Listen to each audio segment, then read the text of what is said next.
It's Alex Belfield on your favourite local radio station. We're talking to some of the country's biggest stars, and we've got one of my favourite people with me now. Mark Thomas, how are you? I'm good, thank you very much. I'll tell you what I really like about you is your honesty and your passion and your conviction. You do everything properly and you never stop, do you? No matter how much they fight you, you keep going until you get the answers that you want. Do you know, I'm going to put that on a publicity poster. I'm going to nick that and stick it up there. I think tenacity is a vastly undervalued virtue. I think it's, that's what I think differentiates me from journalists, amongst other things like spelling skills, which I don't have. Is I actually think that once you get into something, you can really go after it. And the great thing is that 9 times out of 10 institutions and companies don't expect you just to hang on. They just don't expect it. And I think that's the art of it, to actually just get in there and just keep picking away at it all. The amazing thing that I've witnessed recently is when I organised a whole load of demonstrations under the Sock Prac, which is what the DVD's about. I ordered this demonstration, and there's 300 people doing loads of demos in one day in this small area. And they were just fantastic. And they were really fun. Some of them were just hysterical demos. And it was just, there's a woman as a mermaid who was demonstrating outside the Territorial Army Centre, and her demo was just come and join me under the sea, which I just thought was a wonderful, sort of stupid, wonderful thing. And all around the place there are all these people doing these demonstrations, and what was wonderful at the end of it, and everyone just had this great smile on their face, and like, we never thought we could do this. What you've got a brilliant skill of is undermining people, and your sense of mockery is brilliant. For example, in this new DVD, you go to great lengths to protest. It's something that you're not allowed to do now outside of Parliament, and then you have a double laugh at it, in a sense, that you start protesting about things that are totally ridiculous. Yeah, well, the serious point is actually you have to get a licence to demonstrate if you have a badge. Some people have been threatened to be arrested over a badge in Parliament Square. You know, a friend of mine was threatened to be arrested over a cake with the word peace iced upon it. Right, this is just. I had to get permission to wear a red nose on Red Nose Day, lest it be interpreted as a political red nose demonstration and I'd be arrested. Now that's absurd. So once you've got that law, then you think, okay, let's play with it. Because actually, once the law sets up, if a bad law is in existence, it will have within it the seeds of its own destruction and the seeds with which you can play with it. And so we started to just get, mates of mine and I started to get loads and loads of demos. We've just had masses of demos. We had a demonstration to abolish stewards. You know when you get stewards on demonstrations and they wear high visibility jackets? We had a demonstration to abolish stewards. And on the police form it says how many stewards and how many protesters you expect. And we said we expect 1 protester, but 20 stewards. And so we just had this demonstration. You know, you can play these kind of games. And my point is, let's get out there and demonstrate and make sure politicians do what you want them to do. Through your act, you reach the people, and a lot of them. If you weren't doing it as a comedian and for entertainment purposes some of the time, you could be a legitimate politician or activist and actually get a lot done and get serious people to take you more seriously. If you ever say I would be a politician again, I promise you I will sue you. No, please do. And I know why you're so offended by that, but you take my point that you're so clever at this, you're such a great orator, and you're so clever at undermining these people. If you didn't do it through comedy, you would be taken absolutely legitimately if you wore a suit. It is weird that, I've recently given evidence in parliamentary select committees about arms dealing, and I've actually worked with the police to catch an arms deal, which is really weird, and it was just so nuts.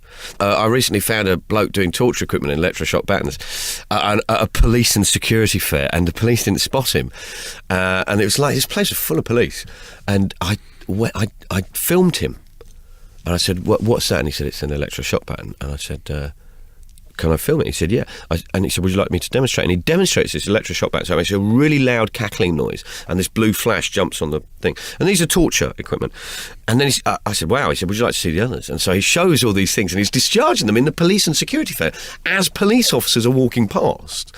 I say, how long would it take to make these? And he said, 10,000 would take a month. I said, how long to ship them from China to Europe? And he said, month. And I said, what about cost? And he said, for 10,000 I can do them at £3.25 each. So I was like, wow. So I got this stuff and I thought, right, I'll go and find a cop, which you wouldn't think would be too hard in a police and security fair, but no, that's really stupid and naive. And it took me ages to find a cop.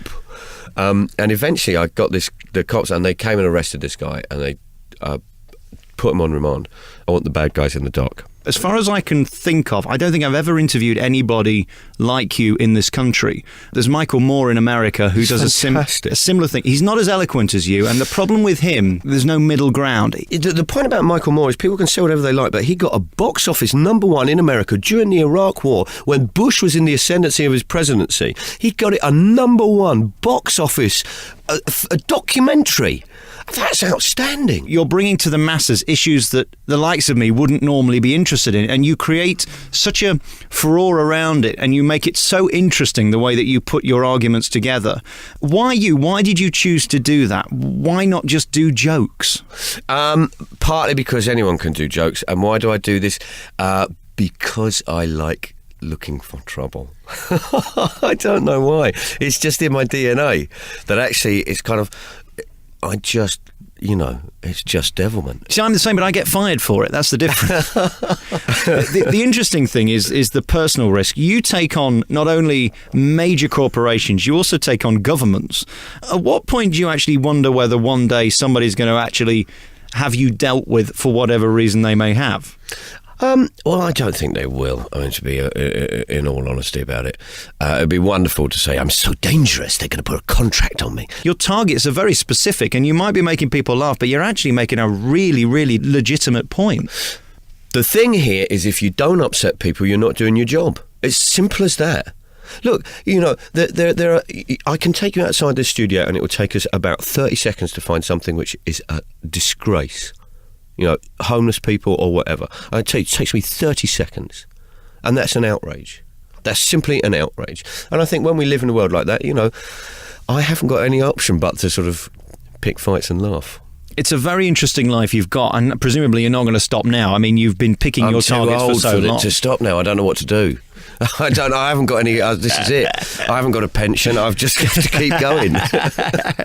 You've got some pretty major targets coming up. From your point of view, it seems to me that what you say in all of your programs, the consistent message is, if you're going to be a worthier than thy kind of company, and you're going to take the moral high ground on all kinds of issues, you have got to be absolutely squeaky clean at every level of your business. It may well be that you're paying more than the average wage in the supermarket, but through a consistent chain from creation to delivering the product, you've got to be absolutely 100% clean. Is that the case? Yeah, I'm saying human rights are human rights. They extend to everyone. That's the whole point. That's the point about the Universal Declaration of Human Rights. It's universal.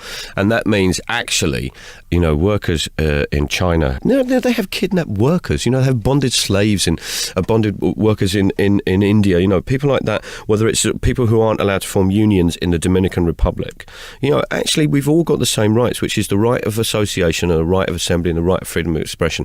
And we've got the right to campaign to actually change the world, to make it fit what we want. And actually, that's really the universal message in all the stuff I do, is actually I want people to go, actually we can do something rather than that mouthy fat get up there. It makes you think about yourself. I think we're all predisposed not to care if we don't see it. Therefore, we will buy products in a supermarket, T-shirts cheap in whatever supermarket, and we go, oh, that's a lovely T-shirt. You don't think of the consequences until someone like you brings it to our attention. There's a wonderful... I don't know if you ever watched The Daily Show, which is great, because I really like John. He's great. And he did this wonderful thing with Walmart recently, because Walmart was exposed as being involved in sourcing their stuff from companies that really were using sweatshop labour. This woman was filmed outside the Walmart store going, I just never thought it. And it just cuts to John going, you just bought a T-shirt for a nickel, lady. Mark, it's great talking to you, and congratulations on this new DVD. If you want a real good laugh this Christmas, it is certainly the DVD to buy. And you also think about things as well, because it's so easy not to think. And I go through my entire life trying not to think. And then I see someone like you and I realise what a moron I am. So thank you for pointing that out, Mark Thomas. Thank you. Thanks very much.